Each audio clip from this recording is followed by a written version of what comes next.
ஓம் முருகா போற்றி, கந்தா போற்றி, கடம்பா போற்றி, கதிர்வேலா போற்றி, அறுவடை வீடு கொண்ட முருகப்பெருமானை போற்றி போற்றி. வரும் கார்த்திகைக்குள் உன் வீட்டில் நல்லது நடக்கும். இது முருகப்பெருமானின் உத்தரவு என் செல்லமே. நான் சொல்வதை தட்டி விடாமல் கேள். இது உனக்கான உத்தரவும் கூட. இதோ என் செல்ல பிள்ளையின் மனதில் உள்ள ஏக்கங்களும் பரிதவிப்பும் நான் அறியாமல் இருப்பேனா? மன வலிமையை சோதிக்கும் அளவிற்கு எல்லா நிகழ்வுகளும் நடக்கின்றனதோ உனது வாழ்க்கையில். அவைகளை மெல்ல மெல்ல தாங்கி இன்று தாங்க வலு இல்லாமல் சோர்ந்து போய் இருக்கும் உன்னை எப்படி சும்மா விடுவேன்? எல்லாம் சுகமாகிவிடும் என்று சொல்கிறீர்கள் முருகா. ஆனால் என் வழிகள் அப்படியே இருப்பது போன்று நான் உணர்கிறேன் என்கிறாயா? எல்லா மனிதர்களுக்கும் நேர்மறை எதிர்மறை காலம் என 2 காலங்கள் சூழலும். நேர்மறை காலங்களில் என் உதவி எளிதில் கிடைத்துவிடும். ஆனால் எதிர்மறை காலத்திலோ நீ என் பார்வையில் தான் இருப்பாய். ஆனால் மனம் என்ற மாய உலகம் அந்த எதிர்மறையின் கட்டுப்பாட்டில் இருக்கும். உன் மனதில் சிம்மாசனம் போட்டு அமர்ந்திருக்கிறேன்.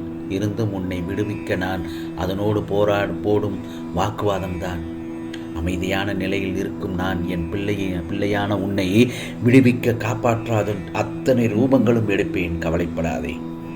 உனக்குள் முன்னேற விடாமல் உன்னை முடக்கும் உன் எண்ணங்கள் சிந்தனைகள் எல்லாவற்றிலும் இருந்து இப்பொழுது விடுதலை பெறப்போகிறாய். இது இந்த முருகப்பெருமானின் சத்திய வாக்கு. உன் மனதிற்குள் உன்னை கட்டாயப்படுத்தியதற்கே இந்த நிலைமை என்றால், காயப்படுத்தியதற்கே இந்த நிலைமை என்றால், உன்னை வெளியில் காயப்படுத்துபவர்களை நான் சும்மா விடுவேனா? அவர்களை எல்லாம் நான் பார்த்து கொள்கிறேன். ஒருவர் உன்னை பழி வாங்கினால் பதிலுக்கு நீயும் அதையே செய்ய வேண்டாம். இது சிறிய பெரிய விஷயங்கள் என அனைத்திற்கும் தான் கூறுகிறேன். அவர்கள் போல் நடந்தால் என்ன வேறுபாடு உனக்கும் அவர்களுக்கும்? ஒன்றை புரிந்து கொள் என் செல்லமே. பழி வாங்குதலால் எதிரியில் உள்ளவர்கள் மட்டும் வீழ்வதில்லை. அவர்கள் அக்குணம் படைத்தவர்கள்தான். ஆனால் நீ அப்படி இல்லை. உன் பண்புகள் வேறு. நீயும் பழி வாங்க நினைத்தால் நீ அவர்களின் வடிவங்களின் ஒன்றாக மாறுகிறாய். அப்படி நீ மாறினாய் என்றால் நீயும் வீழ்வது உன்னிடத்திலே உள்ள நல்ல பண்புகளும் முன் அடியாகி போகும். ஆகவே பழிக்கு பழி என்பது நிம்மதியின் மூடும் கதவு. நீ அந்த கதவில் சிக்கிக் கொள்ள வேண்டாம். நீ சிக்கிக்கொள்ள மாட்டாய். ஏனென்றால் இந்த முருகப்பெருமானுக்கு உன்னை நான் நன்கு அறிவேன்.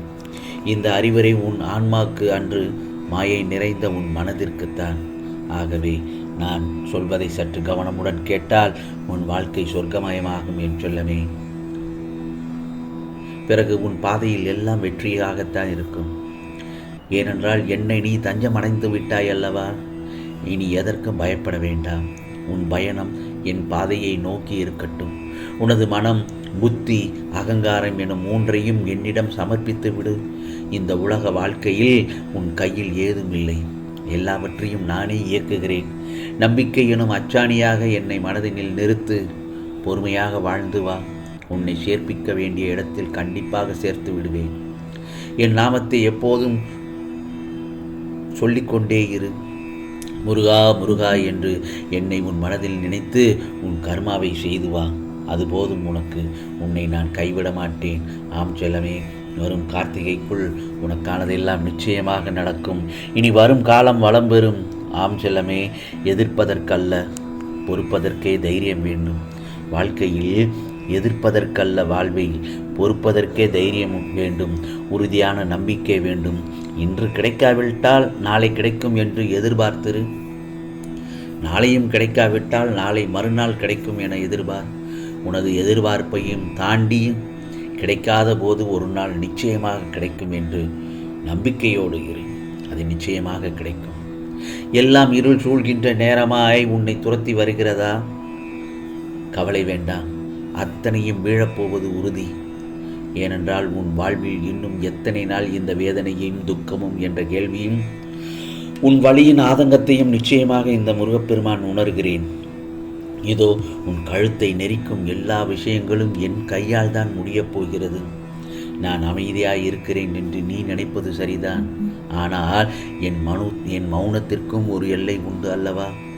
நம்பிக்கையும் பொறுமையும் இழந்து விட்டேன் என்று கூறுகிறாயே, உன் மூச்சை இழந்து விட்டாயா? இல்லை அல்லவா? அந்த மூச்சு உயிர் வாழ எவ்வளவு முக்கியமோ அதே போலத்தான் உனக்கு உன் நம்பிக்கையும் பொறுமையும். இழந்து விட்டேன் என்று நீ நினைக்கும் இடத்தில் நான் உண்மையாக உன் வாழ்நாளில் நீ பெறப்போகும் விஷயம் அடங்கியுள்ளது. ஆகவே சூழ்நிலை என்பது உனக்குத்தான். என்னால் என் பிள்ளைக்கு அதனை ஒரு நிமிடத்தில் மாற்ற முடியும். ஆனால் சில நேரங்களில் சில நிமிடங்கள் அல்லது சில நாட்கள் கூட ஆகிறது. உனக்கு நான் நல்லது மட்டும்தான் செய்வேன். பொறுத்திரு, காத்திரு. ஆம் செல்லமே, பாவங்கள் செய்பவரும் தீங்கு இழைப்பதே வேலையாக கொண்டவரும் இந்த பிரபஞ்சத்தில் சிறப்பாக வாழ்கிறார்கள்.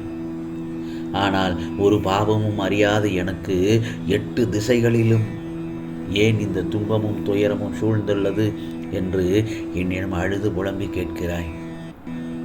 உன் கேள்வி நியாயமானதுதான். இதுதான் வாழ்வின் நியதி.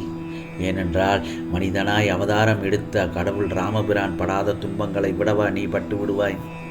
பொய்யே பேசாத ஹரிச்சந்திரன் நிலை என்ன? நல்லவர்களுக்கு மட்டுமே வரும் சத்திய சோதனை. ஆனால் ஒன்றை மட்டும் புரிந்து கொள், இவர்கள் மட்டும்தான் என்னுடைய அனுக்கிரகம் பெற்றவர்கள். நல்லவனுக்கு சோதனை வந்தாலும் கடைசியில் வீழ்வது கிடையாது. உலகம் போற்ற வாழ்வான் அவன். தீயவன் சிறப்பாக வாழ்ந்தாலும் கடைசியில் அவன் நிலைமையை பொறுத்திருந்து பார். அன்று வாயடைத்து நிற்பாய். எல்லாம் நான் பார்த்து கொள்கிறேன், நீ என்னை மட்டும் பார். இந்த முருகப்பெருமானின் முகத்தை மட்டும் பார். யாம் இருக்க பயமேன் என்று உனக்கு திரும்பும் திசையெல்லாம் உனக்கு நான் காட்சியளிப்பேன். உனக்கு உன் அம்மாவாக அப்பாவாக இருந்தும் என்றும் உன்னை காப்பேன் என் செல்லமே. கவலைப்படாதே. தேவையின்றி எதையும் யாரிடமும் பேச வேண்டாம்.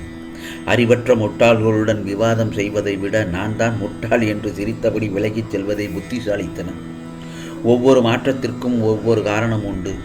காரணமின்றி விளைவும் இல்லை, விடையும் இல்லை.